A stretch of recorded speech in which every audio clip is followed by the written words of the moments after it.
Estamos muy acostumbrados a pensar que hay cosas normales y cosas que, bueno, no lo son, como si fuera una verdad universal, una ley de la naturaleza. Pero, ¿y si no fuera así?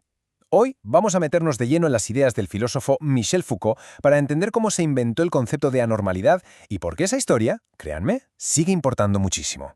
A primera vista, la pregunta parece sencilla, ¿verdad? Pero la respuesta que demos tiene unas consecuencias enormes.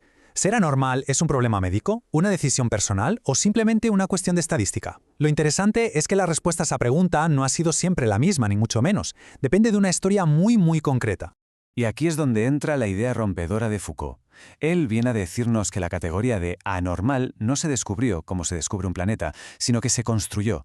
Se inventó a través de una serie de mecanismos de poder y de control. Vamos a ver cómo fue ese proceso, paso a paso. Foucault sostiene que esta construcción no salió de la nada, de un día para otro. Se fue levantando sobre tres figuras históricas muy específicas, que con el tiempo acabaron fusionándose en una sola. Vamos a verlas una por una. La primera figura, y quizá la más potente de todas, es la del monstruo. Hay que pensar que en los siglos XVII y XVIII un monstruo no era algo de ficción, de cuentos. Era un problema muy real al que la sociedad tenía que enfrentarse. Y aquí está la clave. El monstruo tenía una doble cara. No era solo una anomalía biológica, una rareza de la naturaleza. No, es que su mera existencia ponía en jaque tanto las leyes de los hombres como las leyes de Dios. O sea, era al mismo tiempo una excepción natural y una violación de la ley. Y esto es lo realmente importante. El monstruo obligó a la sociedad a conectar algo biológico con algo socialmente peligroso. Se empezó a juzgar a las personas no por lo que hacían, sino por lo que eran, por su propia naturaleza. Ahí, justo ahí, es donde nace esa idea tan potente del individuo peligroso. Ahora, si avanzamos un poco en el tiempo, Foucault detecta un cambio fundamental. El poder ya no se conforma solo con castigar crímenes. Ahora desarrolla una nueva obsesión: corregir a las personas, cambiarlas desde dentro, por así decirlo. El cambio es radical, de verdad. Se pasa de un poder que castiga el delito cuando ya ha sucedido a un poder que intenta moldear y normalizar a la gente antes de que hagan nada malo. El objetivo ya no es hacer justicia, sino garantizar que todo el mundo se ajuste a la norma. Y claro, este nuevo poder disciplinario se coló por todas partes. Empezó a funcionar a través de instituciones que hoy nos parecen de lo más normal: la escuela, el ejército, hasta la propia familia. Todas se convirtieron en una especie de máquinas de producir individuos normales a través de una vigilancia y una corrección constantes. Y esto nos lleva a la tercera y última figura, una que consigue llevar el poder al lugar más íntimo y privado que existe, al propio cuerpo, y dentro del núcleo familiar.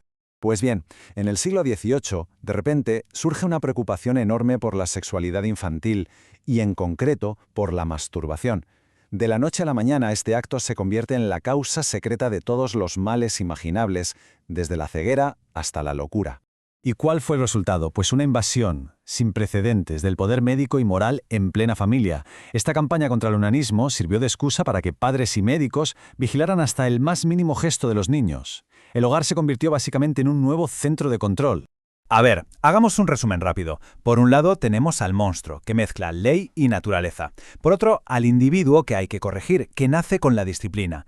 Y finalmente, al onanista, que lleva el control hasta el interior del cuerpo.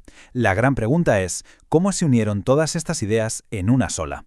La respuesta llega en el siglo XIX. Es el momento en que estas tres corrientes por fin convergen. Y lo hacen bajo el paraguas de un nuevo tipo de conocimiento que además se presentaba como científico e irrefutable. El concepto que lo unificó todo fue la famosa teoría de la degeneración. Esta teoría fue, por así decirlo, el pegamento intelectual perfecto. Lo que venía a decir es que la locura, el crimen o las perversiones no eran problemas distintos. ¿Qué va? Eran todos síntomas de una única enfermedad hereditaria que pasaba de generación en generación. Y así es como, finalmente, se forja nuestro concepto moderno de lo anormal. Es como una receta. Si coge el peligro del monstruo, se le suma la necesidad de corregir al indisciplinado y se le añade esa enfermedad secreta del onanista. Y listo. Todo se fusiona en una única figura, el anormal. Un individuo que tiene que ser tratado, controlado y gestionado por la ciencia. El resultado de todo esto, según Foucault, es una alianza nueva y tremendamente poderosa entre el poder médico y el poder judicial. La medicina ayuda a la justicia a identificar a ese individuo peligroso incluso antes de que haga nada, y la justicia le da a la medicina el poder de intervenir y corregir a estas personas. Y con esto llegamos a la conclusión final, la más potente de todo este análisis. Para Foucault, ponerle a alguien la etiqueta de anormal nunca es un acto científico neutral. Es fundamentalmente un acto de poder. Es la herramienta que usa una sociedad para trazar una línea, para decidir qué acepta y qué excluye, y así poder gestionar y controlar a la población. Lo que nos deja con una pregunta final bastante inquietante. Si Foucault tiene razón, y lo anormal es una invención, no una verdad, entonces tenemos que preguntarnos, hoy, en nuestro tiempo, ¿qué instituciones, qué discursos, qué formas de poder están definiendo lo que es normal y lo que no lo es? La historia, como podemos ver, sigue muy presente.